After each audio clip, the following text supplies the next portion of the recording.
It is a glorious morning. It's supposed to be a hot winter. I like hot winters. I don't like global warming, but I love hot winters. So I saw The Conjuring last night. It was the first time. It was actually pretty scary. I was surprised because normally scary movies aren't really that scary. I will say that anything after basically the 80s or early 90s is not so much scary anymore as gore factor. Like, people think Saw is scary. Saw is not really scary. Saw is maybe a little suspenseful, but that's really about it. Man, I'm hitting every green line on the way to work today. This is great. Movies that I think are scary are movies like the original, or sorry, not the original Thing, but John Carpenter's The Thing. If you've ever seen that, that is a great, great movie and you should check it out. I know it's a bit dated, the prosthetics are old, same with the special effects, and that's all they had back then. There was no real CG. The movie does really well at being very, very suspenseful and making sure that you feel absolutely alone. Like, there are different versions of scary, I would imagine, or I would say. There is jump factor, so things that are like, oh, scary thing jumps out. Okay, whatever. There are, you know, the feeling of being scared is very hard to achieve.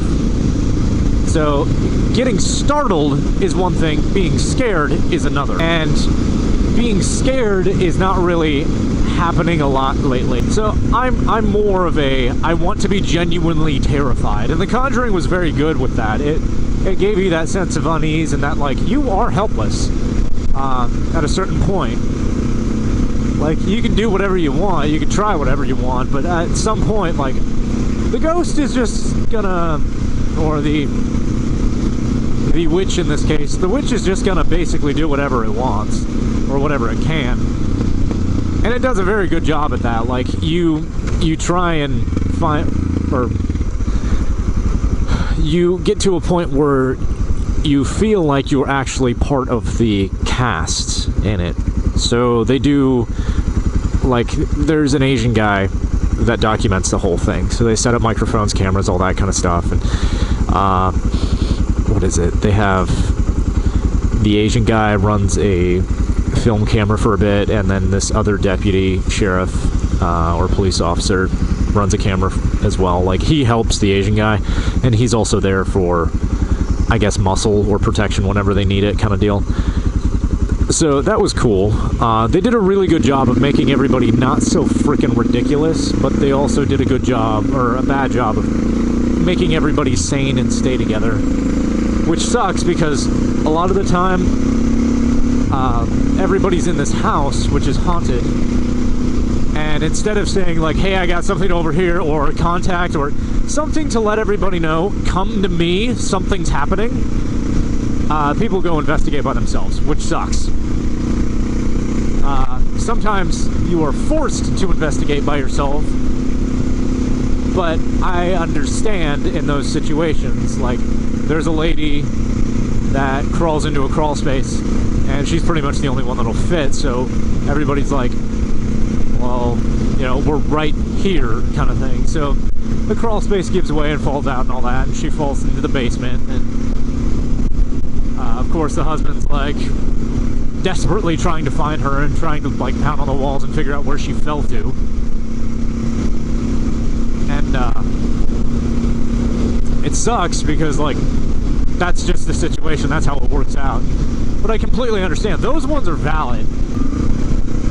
That would be my only major complaint about the film. Everything else was great. Oh, and the fact that they didn't use a Mustang, they used a VW Bug to get from one place to another, which the Mustang would have been faster at that point because, well, it's the 70s. Another thing I did like about it, they used a couple true stories, which I love that. They used, I believe her name is Annabelle. There was a doll that was haunted that actually, like, plagued a couple people that lived in an apartment.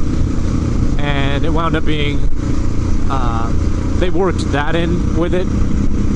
and it was really good. I love the hell out of that, and that story actually creeps me out. There's a guy, Rob Dyke. You should go check out his channel if you're into really, really spooky, creepy stuff.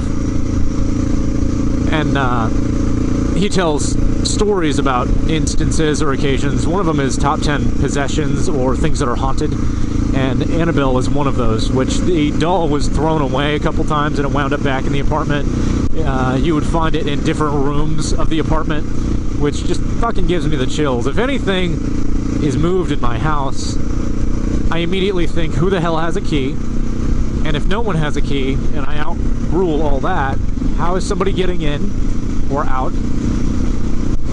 And then I immediately jump on the bandwagon of, well, this thing is just fucking cursed, so I'm gonna get rid of it. Like, burn it. Which I would rather, like, I'd rather do the whole, like, bless or exercise whatever the hell this thing is and burn the shit out of it so it doesn't happen again. You know, can't really run around a house if you don't have any legs anymore, Annabelle. But I loved it. I was actually genuinely scared. I found that I had the chills and the hair on my arms and the back of my neck was standing up at certain points, so it was creepy, you know, and I find very few films like that creepy. Alien 1, for instance, great suspense movie. Great suspense movie. It's you and the creature, and you're alone on a ship. And this will come out in November, so happy November, everybody!